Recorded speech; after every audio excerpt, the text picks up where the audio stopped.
Hello, my friends, and welcome to another episode of the Million Pound Mission Podcast. It's your buddy Adam, the PhD, the previously heavy dude. And this is episode number 272, Self-Improvement via Meditation, Astrology, and Spirituality with my friend Danielle Mercurio. And this was one of the more interesting conversations I've had in a while. She kind of blew me away. She kind of rocked my world. Was something that I have never participated in before. So we'll get to that in just 1 second. First, how are you guys doing? I've been talking to you guys on Instagram. I've been getting lots of DMs, lots of emails, hearing good feedback from the show. We're getting some good traction going out there as we kind of mosey our way into the holiday season. This is the time of year where I want you guys in that sprint mindset of let's really build momentum before the holiday season hits. So if there's anything that I can do to help you guys out, don't be shy about hitting me up on Instagram at Million Pound Mission. Send me a direct message and let me know how I can help. All right. One way I can help you out, we've got a workshop coming up here in the next few weeks, October 19th, live here in my hometown of Bloomington, Indiana. If you are located really anywhere in the world, but especially if you are in the Midwest and this is drivable, events like this don't happen in the Midwest. I'm telling you. So get your ticket before we are sold out at millionpoundmission.com. Now, let's talk about this episode. Again, the astrology, things like this, these are things that I've never really participated in before. I've had, I'm astrology curious, but I've never really fully understood it. And with this episode, my friend Danielle, she just came on and rocked my world, like I said. And this was my first time having an astrology reading done for myself, and it was just amazing. And Danielle is somebody that's out there paving the way for self-help and spirituality to be recognized as a sustainable force within a modern society. All right. As a confidence coach and speaker, meditation teacher, and astrologist, she empowers individuals to be successful, intentional, and live life on purpose. And that's what we should all be doing, right? So in this interview, we talk about, basically, I kick it off. I'm like, all right, when someone asks you what you do for a living, how in the world do you answer that question? And she gave a great answer to that. We talk about what astrology is and how she uses it with her clients to help them improve their health, improve their life, improve their goal setting, improve their mental mindset and motivation. We talk about why being mindful and merely present is so important to our health. And then she gives us some quick tips to help us reverse negative life momentum. I got a hell of a lot out of this episode, honestly, more than I even expected. And I think you'll get a lot out of it too. Even if astrology isn't your thing, we go into a lot of different areas of self-help, self-improvement. I think you're really going to enjoy this one. So without any further delay, let's dig into episode number 272. We're talking self-improvement via meditation, astrology, and spirituality with my friend Danielle Mercurio. All right, Danielle, welcome to the Million Pound Mission Podcast. How are we doing today, my friend? Oh, I'm doing so amazing. Well, speaking of amazing, you are somebody that is totally amazing and high energy and very, very interesting. You've got a lot of interesting things to say. We've interacted a few times. So I think we're going to have one hell of a good show here today. And I told you, I felt like I was supposed to interview you today. So I'm feeling the vibe already. You good to go? I am so good to go. Beyond good to go. All right. So I want to start off with the question, when somebody asks you what you do for a living, how in the world do you answer that? Because you are involved in a lot of things and you impact people in a lot of ways. So how do you answer that question? Yeah. So typically, what I ideally love to do if it's one-on-one, I like to read their energy, and based on their energy, I will respond to what I believe they could use from me. So collectively, in the gist of your podcast, what I feel that I do, how I show up, is I give people permission to live more on purpose. And how do I do that? Well, I tap into spiritual tools such as meditation, astrology, utilizing what I know as a coach to help people raise their confidence. And really what it comes down to at the end of the day is, do you feel like you have permission to show up as you? And if so, how do we get you there? Yes, that's awesome. So let's break that down a little bit, because I feel like there's a lot of people listening that can use a little bit of Danielle mojo here. All right. Mm-hmm. So let's say that you run into somebody that is struggling a little bit. How does the coaching relationship evolve? How do we start to analyze and just kind of untangle what's going on in their life? Right. I think for me, the biggest thing when I start working with someone is I want to know what you think you should be doing. Because typically the things that we think we should be doing are not the things that we should be doing. And it's also not the ways that we should be feeling. So let's like get right to everything that you think you're supposed to do so we can get that out of the way. Yeah. And that's what I really like to explore, because I just think we're so wired to not only believe certain things that are outside of us, but also to answer in the ways that we believe we are supposed to outside of us. And it gets us so lost and so tangled. And of course, we don't feel good about who we are because we've never really given ourselves permission to show up from that place. I think a lot of what you just said too has to deal with people being scared of getting out of their comfort zone. Do you feel like that's true? Huge, huge. Yeah. I always say our comfort zone is our danger zone. I like that. Right. we may have just found a title. We might have just found a title for this episode in the first 2 minutes and 41 seconds. That's amazing. That's a record. Our comfort zone is our danger zone. We talk about comfort zone a lot on this show. I mean, do you feel like how do you help somebody break out of that as a coach? How do you feel you can? It's hard because the comfort zone is called comfort for a reason, right? And it's warm, yeah. It's cozy, but a lot of us know we're meant for bigger things. We're meant for greater things, and we know that is just right outside there. But we have to go through some pain to get there. So let's talk through that a little bit. Absolutely. I like to, our comfort zone, you want to picture it almost like it's nice and cozy inside and it's wrapped around all this like barbed wire or like an electric fence, so that's why we're just like I can see everything that's even better than this little bubble I'm in, but I'm scared. I don't want to get hurt. I don't want to do something wrong. And I want to make sure that I'm safe. We're so wired to protect ourselves, which again is beautiful. We do want to protect ourselves. We do want to be safe. But oftentimes the fears that we have aren't, again, actually the real fear. Our fear is, I won't make money. I'll starve. How true is that really? If we go for what we want, will we really be broke? Will we really have nowhere to go? Will we really not be able to get a meal? Will we, it's not the fears that we think. It's actually oftentimes the reasons why we don't want to leave our comfort zone is because we're scared we're going to be embarrassed. We're scared we're going to fail. There's a lot of shame involved with what if I do this and I can't figure it out? That's so extreme for me that I will just stay where I am and I will keep convincing myself that this is enough. But there gets to a point where we can't keep convincing ourselves anymore. And that's when people feel like, okay, you know what? It freaks me out. I'm probably going to get torn up getting over this barbed wire fence, but I'm ready to give it a try. And it's through looking at that kind of enoughness of where I currently am that we get that kind of little nudge to be like, yes, I'm going to go a little bit further. I'm going to go a little bit beyond. How can I do that? Well, we've got to start to look at what is possible in a exciting way and start to see the comfort and beauty of what would happen if we left behind all of the things that we're really struggling with. So I know you've gone through this journey yourself and in your career, in your own life. Can you tell us a little bit about that? Yeah. So from a career standpoint, I was definitely the person, like from an early age, I was like, I'm meant to be in the spotlight. Like I saw that potential, right? And I was like, oh my God, like I didn't know what it was. I thought maybe an actress, but then I realized like I didn't want to again, I didn't want to play a role that someone was giving me. So I just knew I wanted to perform, but I didn't really know what that meant.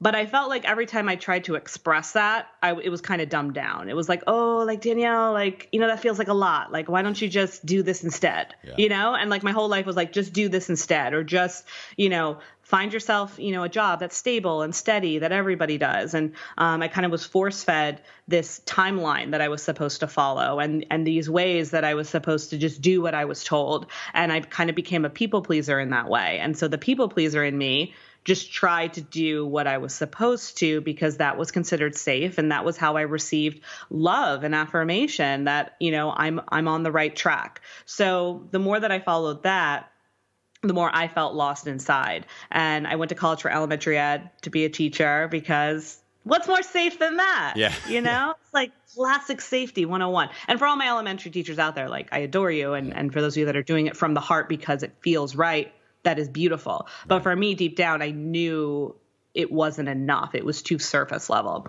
And so what happened was I did that and I actually wound up not teaching because I just couldn't do it. And so I was waiting tables and I was just really kind of just confused and lost and still kind of feeling this spark of I'm supposed to do more.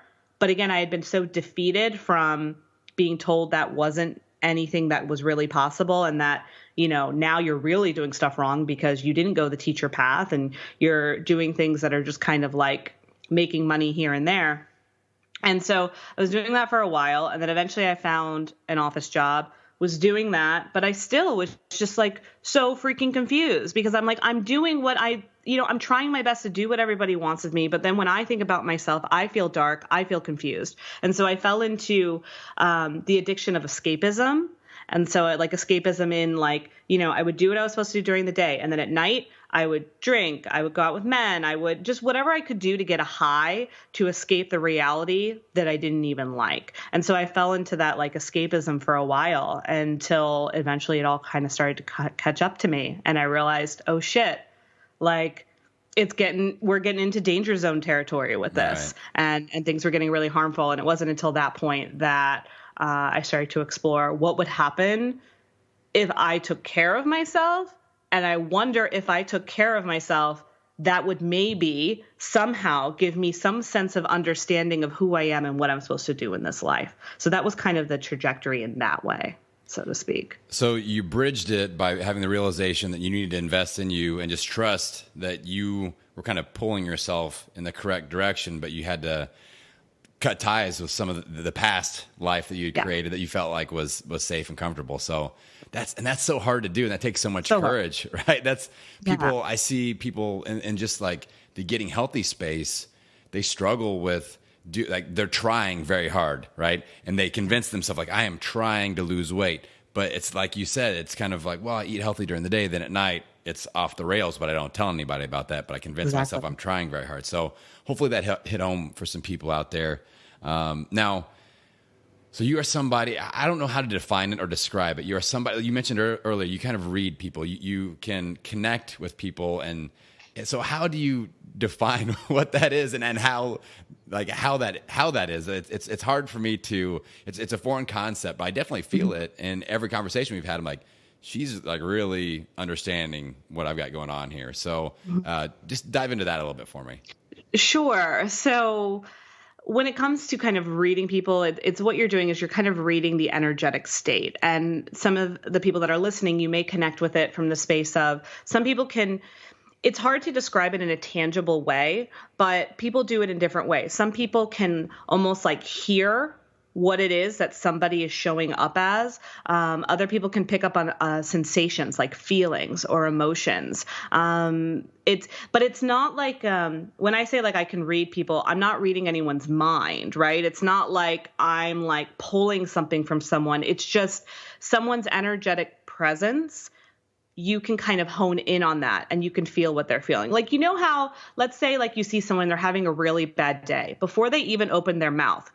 Is it often true that you could tell like that person's having a bad day? Yeah, for sure. Right. It's kind of like doing that, but on a level with every kind of emotion. And it's really how it really started to strengthen. I think I've always been that way. I've always been able to kind of sense people and sense just without even knowing why, how they were feeling and where they were coming from. And as I started to take better care of myself and I started to do things like meditation and open up into my intuition, I found it to get much stronger. And I found that I was able to really open up into it more and also learn how to keep boundaries around it too, so that it wasn't taking over either, because you never want to get into a space where you're reading someone so much that you can't turn it off. Yeah. It's like wearing X-ray goggles. Sometimes you can't unsee some stuff, Danielle.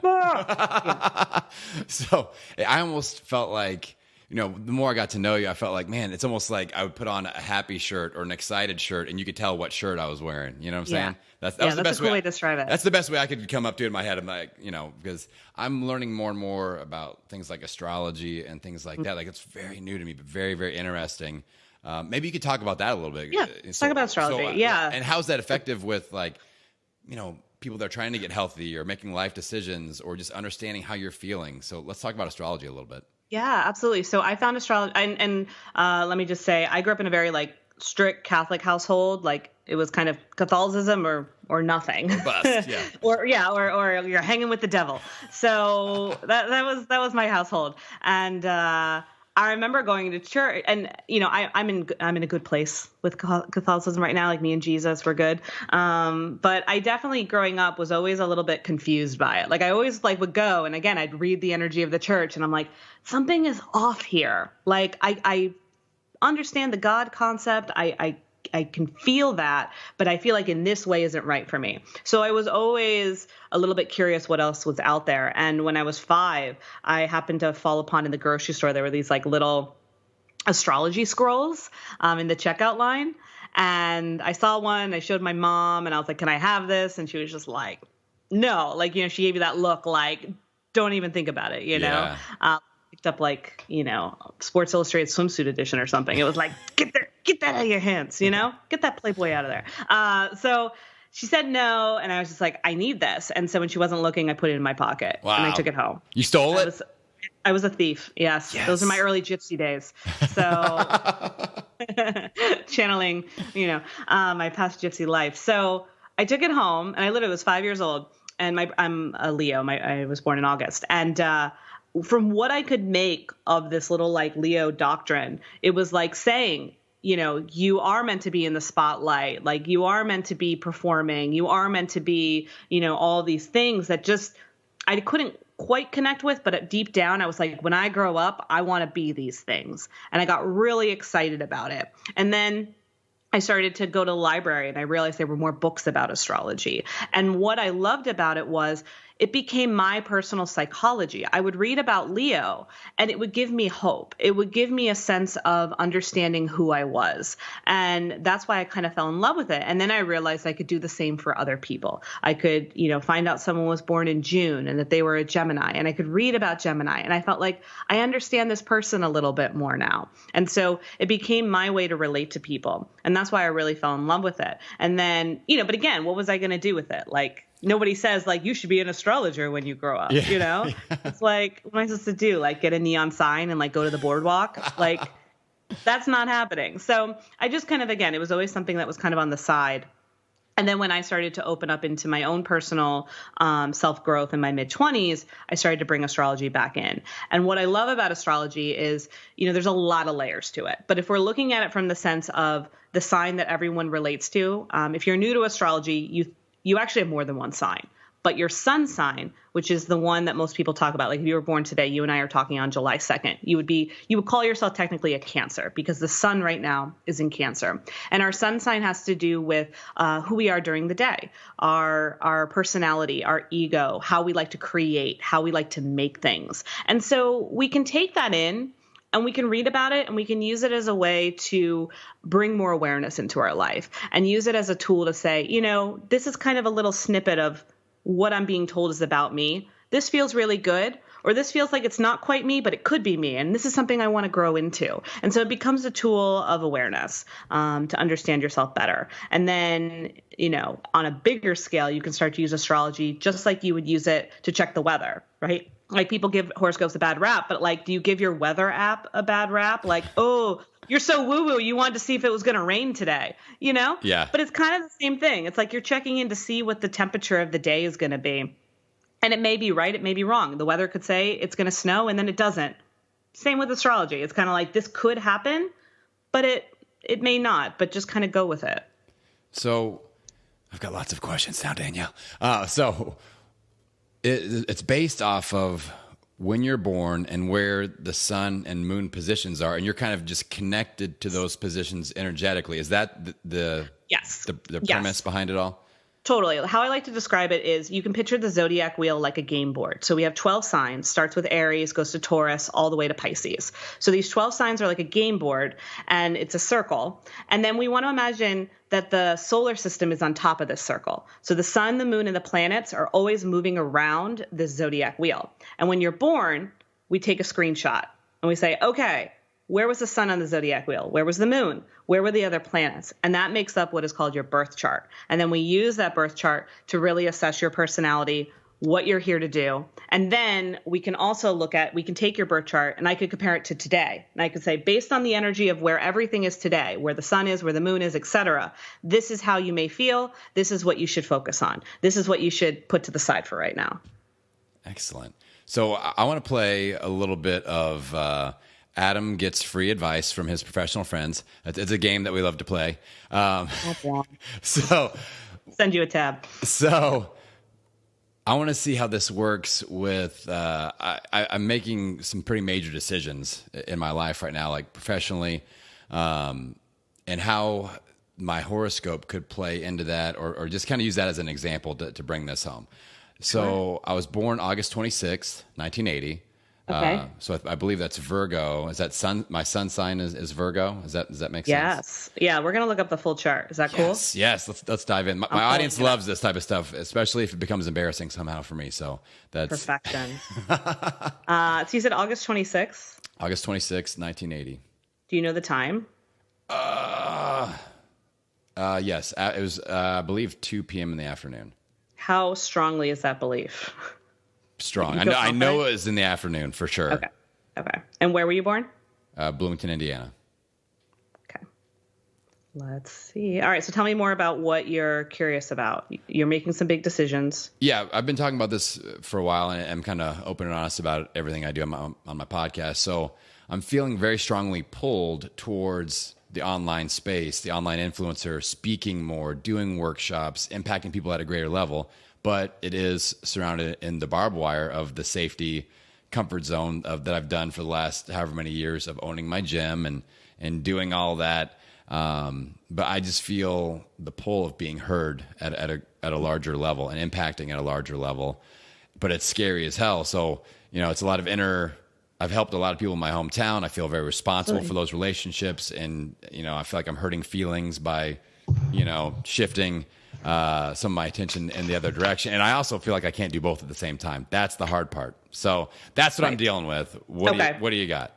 Okay. Yeah. Here's the thing. So you're a very sensitive soul. You actually have a lot of feminine energy in your chart. So your Virgo sun and your moon is in Pisces. So both of them are very feminine, very much kind of the caregiver, like the Virgo part of you is very much the type of person that you're like, I am here to help. I'm here to make this work. And also it has to make sense. So for you, you were the giver and you also like structure. So those two things together, they have to be, right? Like you can't just be one of those people that just gives freely, or just can be like, let's just go with the flow with this and see what happens. Maybe a little bit, but that's more actually in personal relationships than business. With business, it has to make sense. There has to be structure for you to move forward, or else you're like, right? Like I can't do this. You have a lot of Virgo in your chart. The way that you think, the way that you make money, and the way that you're a leader, all are Virgo energy. So there's all of that kind of feeling of, I'm here to help other people. I'm here to help people believe in something greater. I actually compare Virgo to like the Mother Mary archetype of being someone that did something really massive and had a huge amount of faith, even though it may be deemed ridiculous or really out there, So you have that piece of it. But you have Sagittarius rising. That's fiery. That's where when our rising sign is like when people meet you, what they see first. So before they get into kind of that Virgo, like everything needs to make sense and everything has to be in order. They kind of see this fiery, laid back, go with the flow, let's have a good time type of individual. Okay. And what's really interesting is right now you're feeling that pull more than you're feeling the pull. Like it's almost like, the part of you that wants to just have that structure and be in that box and have everything make sense. You're starting to finally be like, F that. Yeah. I'm going to kind of go more with people's first impression of me and lead with that energy and be the person that's like, it will all work out, but we've got to expand. We've got to get outside of the box that I created. And you likely started to feel it at the end of last year. The end of 2018 was when it was really starting to like give you that nudge of like, I'm in a box, right? And it's a beautiful box, right? It's something that you're very proud of. It's a comfort zone that is, contained with love and a lot of respect, but at the same time, it's still not enough anymore. And so can you give yourself that permission to really move ahead? And I would encourage you to do it. I would encourage you to start to make moves by the fall, because 2020 is actually a very expansive year for you financially. So if you want to take advantage of this, I would say really start to make moves by the fall. Yeah. And so that you can start to step into the financial piece, because everything's pretty good on the home front right now. Your energy really right now is around expansion. And then 2020 for you is about the possibility to make more income. And you can't do it the way you're doing it. That's crazy. And the weird thing, like everything you said just blew my mind. Especially the calling me out at the end of last year. But I've booked my first 2 live workshops for this fall. So that's insane. But it's scary because I have 0 tickets sold. Well, I mean, here's the thing with events. I've come to find like most of the tickets sell at the last minute anyway. Well, I haven't put it out. I haven't started promoting. Oh, you haven't even put it out there? Yeah. Jeez, come on. We're good. You're totally good. Yeah, but man, that's insane. So again, I've got 5 million questions about this. So when you use this tool with your clients, I feel like it's important. I mean, you just rocked my world. How do you implement? I mean, once you give people this information, how is their implementation? How's their accountability around it?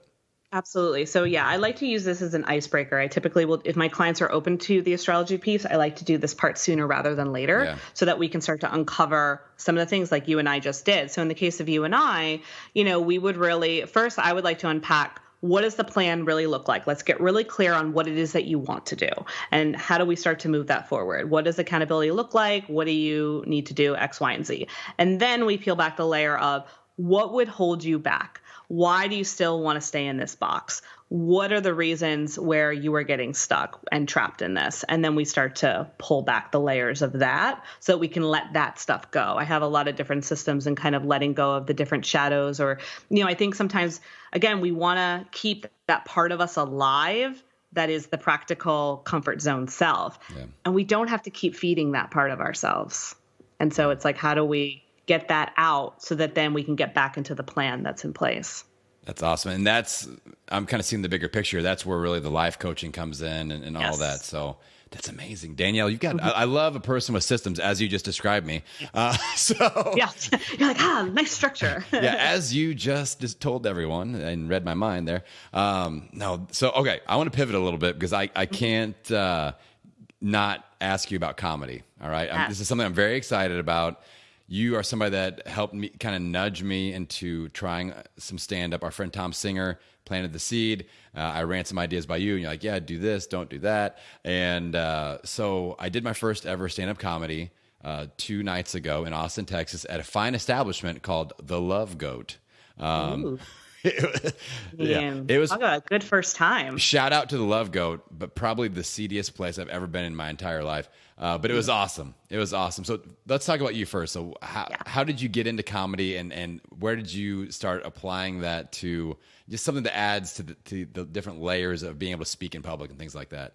Yeah. So again, same thing. I probably like you, like always kind of was described as the funny one. Right. Or like, I always seem to have like these little like one-liners growing up. And, people would say like, oh, you should be a comedian. But it's like, again, same thing. Like you should be an astrologer. Like what? It doesn't really mean anything, But then, or they'd say you should be a comedian. And then they'd be like, but make sure you play it safe. Make sure you do that teaching thing, So it was always there. And then once I started speaking more professionally as part of this work that you and I do, I would be on stage and jokes would just come out, right? I'd be sharing about self-help and different motivational concepts. And I would find these like really hilarious comparisons or ways to describe it in a way that would make people laugh. And I started to realize that a lot of that was coming through because this stuff can be heavy, right? Personal growth and it can be, healing. It can be heavy stuff. And so I think what was starting to happen was I was bringing forth these different notions, if you will, in a way that was comedic, in a way that was funny. And also even too with things like astrology or things that were even more spiritual, I think that makes people uncomfortable. So if I can call it out first, yes, then it make like let me call out why you're thinking this is woo woo. I'm not going to say it that literally, but like let me like do that for you so we can get that out of the way and I can really share with you what it means. So that was what was happening. And then it was just happening more and more. And I just saw an opportunity of what if I actually started to pull some of the hilarious bits and create my own show? Because in the wellness world, there aren't a lot of comedians and there aren't a lot of opportunities where we're just letting go and having a good time like that. So I just saw an opportunity. And a couple of years ago, I gave it a whirl and it went really well. And so I've just, every quarter I'll kind of like come up with a show. I have new material that always seems to come through and it's just fun, and I've just really enjoyed it. And I've started to bring other people in our world kind of in on it too, and be like, you should open for me. And same, it'd be individuals like you are like, I don't know, I'm not sure. And I'm like, just, here's a few tips. Just do it. I want you to be a part of this. Yeah. Every conversation we had, we're both laughing from both directions, and I love the fact that you're using comedy to put people at ease, because I do the same thing. In weight loss, I feel like I'm a tall guy, I'm a big guy. And a lot of people expect like boot camp Bo to come in there and like, you're going to do 50 burpees until you puke and I'm going to kick your ass. But I'm not like that. So I love to make fun of myself to bring it down, and break that barrier down. So I love that you're using it as a tool with your coaching even. So let's talk about some tips for first time stand-up comedy people. You gave me some great advice when I was getting ready to go up on the stage. You gave me some notes of like being physical and like telling the story about. So I'll let the audience in on what I told the story about, which was your suggestion. I threw a few ideas out there, and you're like, go with that one. I told the story, which is a true story. I don't have like made up one-liners. Yeah, don't make up stuff. So I told a true. I have enough weird stuff that's happened in my life that I can just tell these stories. So the first 60 seconds of my personal training career, my client pooped her pants. So I told that story, and I was like down on the ground making the motion that she was making and like the whole thing. And I wasn't the worst one. People laughed. I got it on video, and there were like 30 people, and I wasn't the worst one. It didn't suck, as Tom Singer put it. So if somebody's going to get up on stage for the first time and try this out, what's some good advice from you? Yeah. So I would say if you're giving it a whirl, clearly you have some kind of knack for it, some kind of desire. People have told you you're funny before. And for me, what I always remind myself is I'm here to have a good time. I'm here to entertain. And I lead with that, because if you start to get into the box of I've got to make people laugh, I got to be funny, I've got to have these punchlines, you're going to get so in your head. So I'd say open up with the space of I'm here to have a good time and share my stories and have fun. So lead with that. And then look for the stories like what you were saying that you have told time and time again with friends at the dinner table, or the ones that still make you personally laugh when you think about it, because those are the stories that you're not going to be banking so much on memorization. I really do not recommend anyone starting out to try to memorize a set, because you're going to be in nerves, you're going to be in your head. I believe that comedy comes from your heart. It comes from your belly. Those big belly soul laughs. Well, there's a reason they come from there. You don't laugh from your brain. So we want to kind of tap into that place and be like, what are those stories, those moments that I've shared that I could do in front of others, so that I'm focusing more on my presence, focusing more on just having a good time and opening up into that. I think that makes a world of a difference. And be easy on yourself in the beginning, because it is a lot. It is a lot going on at once, and you are going to get better every single time. There are just so many different layers that you will develop and you will understand better by doing. And and I also want to say that with comedy, it's not just keep practicing in your living room until you're ready. It's practicing in front of others. That is your practice. Your practice is being on stage, not at home. I don't really rehearse that much at home. I wait till I'm on stage, because my stage is where I learn and where I grow and where I expand.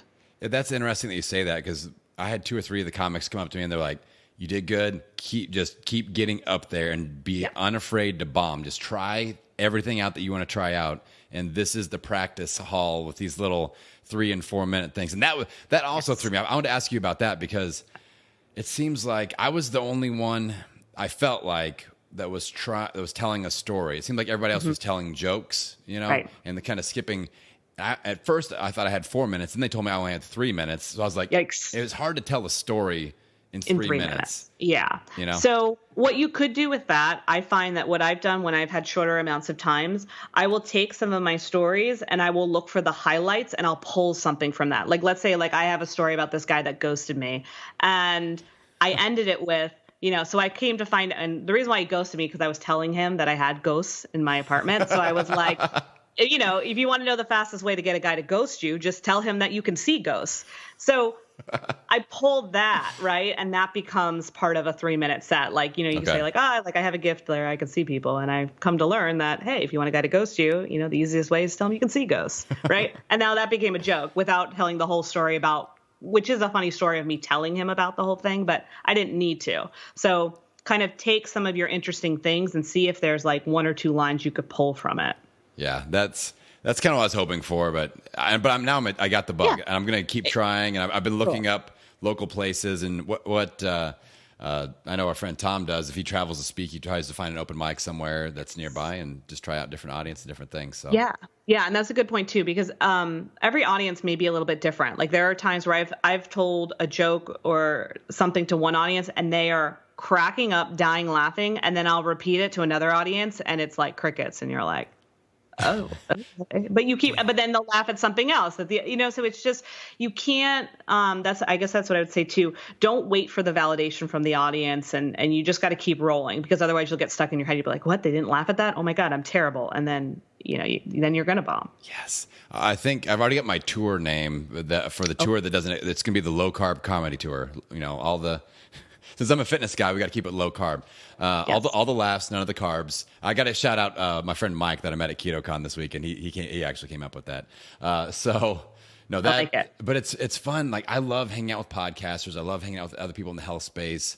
I mean, do you feel like you get energy from like when we go to we went to Growth Now Movement Live, as somebody that is able to really read people's energy? Do you feel like you absorb a lot of that and head out on fire? Yes, I do. And especially that's why I've become, I don't want to say particular, but I'm really more mindful about what I'm saying yes to, because I want to say yes to the containers where I'm going to be inspired, have a great time, and leave feeling empowered. If it's something that I'm automatically already getting a sense of like, this isn't for me, I typically say no, because I find that it becomes more work for me to be a part of it than to be elevated from it. Yeah. But it is awesome when there's that synergy. Yeah, I feel it all the time whenever we're around our crew of people that we tend to be around. So it's awesome. It's the best. All right, so we've given a few general tools here for people. I want to get a little bit more specific, because I love to give our audience like marching orders of here's kind of the procedure that you could follow. So let's say somebody's really driving that struggle bus, very frustrated, feeling trapped in that comfort zone, scared to get out of it. Like, what are 2, 3, 4 action steps that we could look at taking that can just get the momentum going? I talk about the domino chain reaction. What's the first 1 or 2 dominoes that we can flick over just to create some momentum? Yeah. So for me, one of the things that I always recommend people doing when they're in that space of I'm so stuck, but how do I even get out of here? Where do I go from here? For me, meditation's a big piece of it, but not even meditation from the space of you need to sit for 20 minutes. I'm not about that game. I think that just gets us more trapped. And now you're just sitting in your comfort zone meditating. Okay, cool. Wow. I guess it's better than, other things you could do in your comfort zone. Maybe not. But anyway, what I recommend doing is giving yourself permission to just sit and take a few deep breaths and go to that place inside of you that feels like you. Literally take a few deep breaths and just say, where am I? Oh, I see you. Cool. What do you want me to do? And just listen. And don't, as soon as the how starts to come up, because that's the thing, what will happen is we'll start to hear the next step, but then we'll say, but what about the 5 steps from now? What about, and we start to go into the how, and we get so trapped in that. The answers will come, but you have to just ask the first question and listen to that answer and be okay with just listening to that. And then from there, you'll take that step forward and you'll start to get more clarity, right? Clarity comes through action. And so give yourself that permission to ask yourself from just a moment away from it all, what's next? Hear what comes through. I really believe that we are our best teacher, but we have to give ourselves that space. What's next? Listen to it, explore it. Take the next step, and then duplicate that. And I find that creates more momentum than trying to have it all figured out and having this huge plan and having every question answered before we start. Don't do any of that. Yeah. So somebody like me that enjoys the structure of journaling, is this something that we can kind of journal about? Give it some time. Journal. Yeah. So maybe take a few deep breaths. Again, it's going to feel different for everyone, but it's literally just a matter of just breathing in deep, exhaling out really deep, really deep breaths here, sigh out through the mouth. And then just ask yourself that question. And then you could go to your journal. If you're someone that needs, earth signs typically like journaling more so, I find. You're earthy. And and write it out. Be like, what's next for me? And just, because I think it's easier for us to look at the 5-year plan. It's easier for us to see where we could be 6 months from now, 1 year from now, and dream it all up.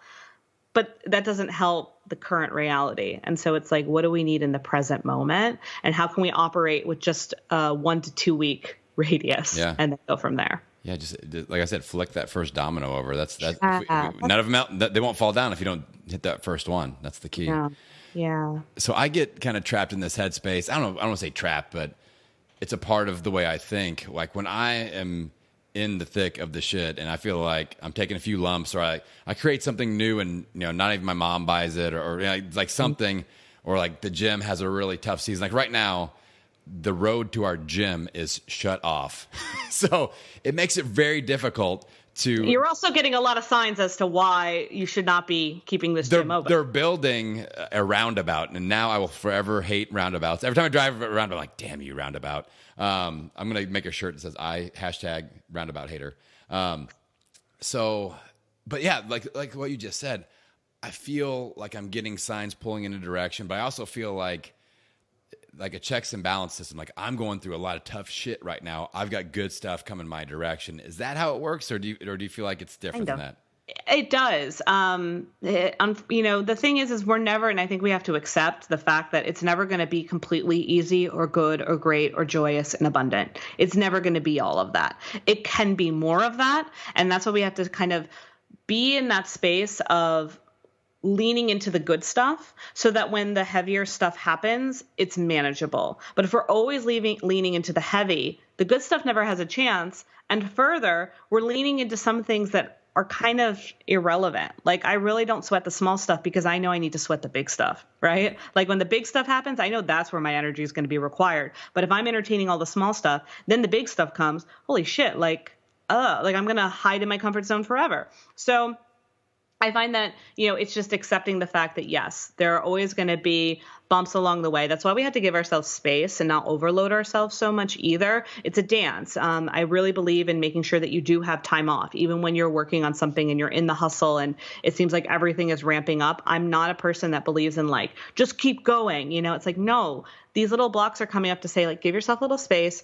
Take a breather so you can get back at it. I feel like it's really important. So when you're noticing things are piling up, it's typically an opportunity to just lean back for a moment and to reassess and give yourself a chance to breathe. It's really important that way. And also say like, why are these blocks happening? How are they a reflection of some of the things that I'm going through and the things where I'm feeling indecisive right now, right? Like you're feeling indecisive about things. There's a circling energy, like being literally wrapped around what you're kind of in conflict about. So I think it's accepting the fact that, life has challenges. That's part of being human, but it also has some really beautiful, juicy stuff too. Yep. And how can we focus on that and let that be the energy that contains us so that we can handle the lower stuff to make it through the other side? Yeah. I love what you just said. It's so true. As I've matured in my life, I feel like it is really, really important to be as mindful and present with the good stuff. It's very easy to be anxious and feel that stress of the negative stuff. But, when you have those victories, and I tell my clients this all the time, sometimes they're like, yes, checked off 30 pounds lost, on to 40. I'm like, let's just be happy with 30. Like you have done something special. Sit in that. It all automatically comes into the I'm not there yet syndrome again, and just boom, boom, boom, checklist. Yeah. And we do that with all sorts of things, with relationships, with businesses. I'm glad that you said that. I feel like that's really, really important. It is. Yeah. We have to celebrate along the way. Yes. It's fun when you do that. Yeah. That's what we're supposed to do. All right. Now, I want to know what you've got going down, because you put a lot of stuff out there. You've got coaching, you've got comedy, you've got content, you've got courses. Those are the 4 C's alliteration. You can borrow that. So what do you have going on? How can we plug into the Danielle Mercurio universe? Yes. Well, you can start with my website, right? Danielle Mercurio. You can find me. I'm on Instagram as well. I like to hang out over there. My podcast, More C's for You, Curiously Confident. Season 3 is launching. And in addition to that, one of my main things that I'm really focusing on right now is, of course, comedy shows when it feels good to me, when I can sync it up. But I also have a meditation teacher training myself, because, again, I think meditation it's such a beautiful tool, but it's not quite modernized to meet our society. And I think there's a lot of apprehension about it. And I think some of the old ways that meditation worked doesn't work in our current world. We have more technology stimulation than ever before, and we need different ways and approaches to it. So my meditation teacher training is not only tapping into that for your personal practice, but then giving you that access to teach it out into the world in your own way. So I have individuals that are, of course, yoga teachers and those in the mindfulness field, coaches that are utilizing it, but I also have social workers, I have teachers, I have moms, that are just utilizing this to help create more calm, to be honest. And so we have another round of that launching as well as an in-person immersion with it. Nice. And I think that, I hope that just hit home with some of the people listening. It's funny, I talk to a lot of people that they kind of go through their weight loss journey and that's their why. And then they start to lose that fire a little bit because a lot of these people are single or they don't have families. A lot of people that have, kids like I do, like that's a really strong why that keeps you going. I need to be healthy to keep, going for them. And there are a lot of people out there that aren't in that position and they lose that fire and they regain their weight. And I tell them like one of the best ways to keep your why or level up your why is to start helping other people. And then the natural roadblock is, but I'm not in like excellent shape. I can't be a trainer. I can't, be a nutrition coach or whatever. But something like meditation, that's just, you're gaining the knowledge. You have to be passionate about it, but your physicality doesn't mean anything. Doesn't matter. So there are a lot of people out there that I know are on a journey and they want to add some energy to other people. I feel like this option would be pretty damn cool for them. So I'm glad you put that out there. Absolutely. Yeah. Thank you so much. No, I love the way that you just reframed all that. All right. So I like to leave our audience with a little bit of action. All right. So let's say that for whatever reason, you just lit somebody up. Even if there's just one person out there, like this is exactly the message that I needed to hear today. They've been, maybe just doing a lot of judgment on themselves, kind of down on themselves. So if you could sit that person down and just look them in the eye and just give them a little bit of a nudge or some mojo in the right direction, what would you say to that person, Danielle? Okay, so that person, I would say to them that you're on to something. What you are feeling is real, and there is no one that can take that from you. What you are feeling, that energy inside of you, is you, and this is something that you need and can continue to build a relationship with. So when anything in life presents something different, or it starts to feel like this energy is watering down, or it's not enough, or you feel yourself going back to that old routine, I want you to remember this feeling, and I want you to look at it like it's a friend, like it's a real person. Humanize it. What does this part of you look like right now? And how can you go to this part and keep it with you and realize this is your ally in life? And whenever you're feeling down, whenever you need that like lift, that boost again, go to that side of you, go to that ally and let that be your person to like help move you forward. And it's awesome. Yes. Danielle Mercurio, you have rocked our world here. Like I said at the beginning, yes, she has literally rocked our world. But like I said, I felt like we were supposed to talk today and talk about this. And I know that there's somebody out there that this really impacted. So hopefully lots of somebody's. But I appreciate you so much. Every time we interact, I get some positivity out of it. So I thank you for your investment in me as a friend and also in the show here today. Absolutely. I'm so grateful for our connection as well. And I had such a great time. So thank you. You are very welcome. All right, everybody. Hopefully you've been inspired, and now it's time to set that implementation alarm. I want it for 24 hours from wherever you are right now. Do something. Flip over that first domino and create that chain reaction of positivity, because that's how we get out there and own it every meal, every workout, every day. I will see you on the next episode. Hey, thanks for hanging out after the episode. I hope you enjoyed that interview with Danielle. She is a really, really unique and inspiring person. We've become friends since getting connected. And I look forward to seeing what she does next. I feel like she has big things in store for us. And so do you, my friend. We've got things where we can get connected here at our October workshop. I've got a lot of things in the works for getting you through the holiday season, ramping up into the new year in 2020. And I just want to get connected. So one of the best ways to do that, hit me up on Instagram. I'm at Million Pound Mission. Send me a direct message. If you enjoyed this episode, I would love it. Love it, love it. It's kind of like putting a tip in my tip jar. If you would share a screenshot in your Instagram stories, tag me at Million Pound Mission, if you can just help spread the word to one other person, and who knows, somebody out there might be just needing to hear a message that I'm going to deliver with the very next episode. All right. So I would love for you to share it out on Instagram, or just text one of your favorite people and say, hey, I think you might get something out of this guy. He's got something going on with this Million Pound Mission podcast. So I appreciate you guys so much. Thank you for supporting the show. Thank you for being a part of our Million Pound Mission. And I will see you on the next episode.